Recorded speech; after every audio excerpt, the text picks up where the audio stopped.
now on KCRA3. The cause of the Tubbs fire revealed, not sparked by PG&E. I even think if you had super equipment and it was properly maintained, that wind was crazy. Homeowners who lost everything in that fire are now reacting.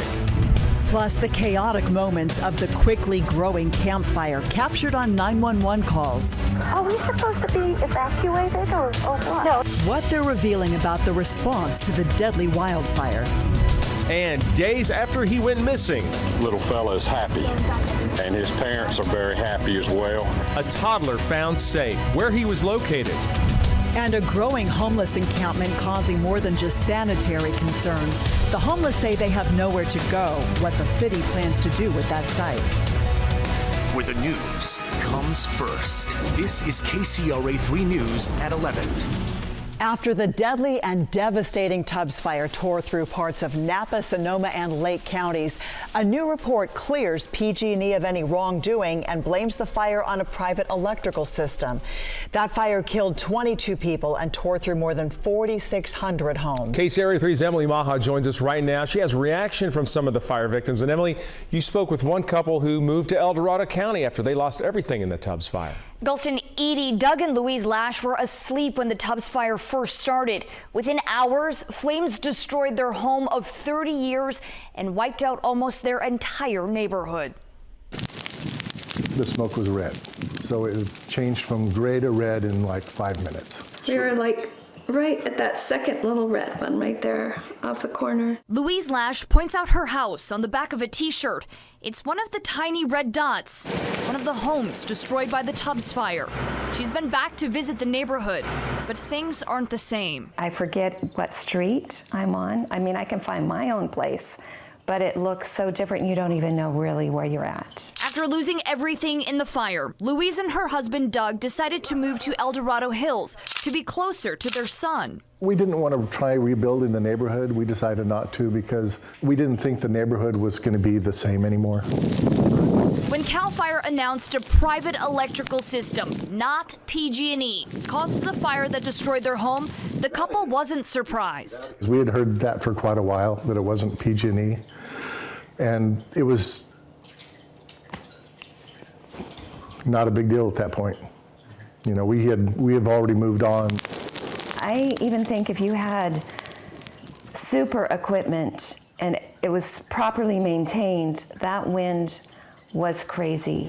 Playing with their dogs in the living room of their new home. The couple says moving on hasn't been easy, but they hope their experiences can help others, like those who lost everything in the campfire. We kind of knew what they would need, and so we gave them advice that people had given us that really helped us early on. Now, the couple tells me they sold their lot in Santa Rosa and someone else has started to build on it. Louise says it was bittersweet seeing the spot where her home used to stand being turned into a home for someone else. But she says it's nice to see something good happening there. Emily Maha, KCRA3 News.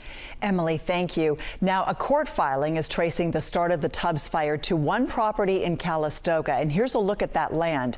Last month, PG&E said privately owned power equipment on Bennett Lane was responsible for the Tubbs fire, and it claimed the caretaker of the home hired a crew to repair a power pole 8 months before the fires, but that contractor wasn't licensed to do the work and had no electrical training. That property is owned by a 91-year-old woman who now lives in Riverside. She says the home was not occupied when the fire started. CAL FIRE says that homeowner had run power to her property, which is legal, but it is the responsibility of the homeowner to maintain, not the utility. Governor Gavin Newsom says those without insurance will be suffering the most. In the Tubbs fire, where we estimate over 200 plus households, by some estimates over 220 that had no insurance, and the significant percentage of people underinsured, this is a difficult moment. So the bottom line is someone else will be on the hook for those claims from victims of the Tubbs fire, not PG&E, but the utility is still considered at fault for 17 other fires that started that same day. Well, meantime, the cause of the deadliest fire in state history, the Camp Fire, is still undetermined. That fire took the lives of 86 people and destroyed nearly 19,000 structures. While CAL FIRE is still investigating, PG&E did report a high voltage line malfunction during the same time and in the same area where that fire ignited. Utilities facing a series of lawsuits for that disaster as well. Well, tonight we're getting a closer picture, clearer picture of the chaos and the confusion before flames tore through Butte County, leveling the town of Paradise. Our partners at the San Francisco Chronicle obtained some dramatic 911 calls showing dispatchers doing their best with a situation that was changing as swiftly as the winds were that morning. Paradise Police, how can I help you? Are we supposed to be evacuated or what? No, you'll be notified. There's a fire north of Concal, up off of Highway 70. No danger to Paradise, okay? Dispatchers from Paradise Police took 132 calls between 6:30 and 8:20 the morning of November 8th. Paradise Police 911. We got a big fire. Okay, where are you at? I'm in Mole Road. It looks like it's by the river. Okay, It's in the barrel. It's huge. The San Francisco Chronicle's analysis shows that during those critical minutes before Paradise burned, the town's dispatchers were not getting updated information. Well, it says evacuation west side of Pence Road. What says that? Butte fire. Okay, we haven't been advised of that. If you have gotten a phone call or if you see flames or feel the need to leave, then do that at this time. This interactive map created by the Chronicle shows how the volume of calls increased as spot fires pushed the flames closer with unprecedented speed. I'm on the end of Dreher Drive in Paradise on the West Branch. The fire has come over the top of Sawmill Peak. There are spot fires all over and the wind is blowing like hell and nobody notified us or anything.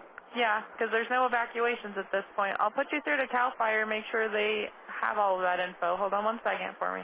But with only outdated information to go on, dispatchers may have unwittingly given callers what was, in hindsight, a false sense of security. And the fire looks like it's coming from the river, smoke and red. Yes, okay, that's off of 70 near Polga.